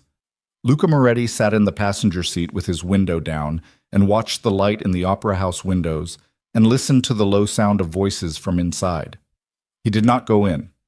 He had made arrangements with the federal investigators that had taken 3 months and 2 attorneys and a degree of self-exposure that had cost him more than the money he'd had to surrender. He was not free of consequences. No version of what he'd been was free of consequences, and he wasn't asking for that. He was asking to be accurately measured, which was a different and much harder thing. On the passenger side floor of the car was a ledger, not the original, that was in federal evidence where it belonged. A copy, made with the court's permission, bound in the same kind of plain cover that Marco had used for the composition notebooks. He'd had it made because he needed to be able to hold it, and because holding the original was not something that was going to be available to him, and the physical object mattered to him in a way he couldn't explain and didn't try to. He picked it up, set it on his knee. He watched the light in the opera house windows for a while longer. Then he got out of the car and walked to the front entrance of the building, where there was a small table set up beside the door for late arrivals. He set the ledger on the table. He stood there for a moment with his hand resting on the cover, and the sound of the voices inside was warm in the cold air. And the building that he'd known as a place where he'd tried to break someone's spirit had become something that he didn't have a word for yet, but that was clearly the opposite of that. He took his hand off the ledger. He walked back to the car. He didn't look up at the windows. He'd come to the edge of what was his to do here. Beyond that edge was someone else's work, and he'd learned enough in the last several months to understand the difference, to recognize where the boundary was between the debt he owed and the life he was trying to build beyond it, and to understand that crossing that boundary in the wrong direction was how the story he was trying to leave behind had started in the first place. He got in the car and drove away, and the opera house stayed lit behind him. And in the rooms inside it, the work continued, and nobody who was there that night would have said it was enough, and nobody who was there would have left.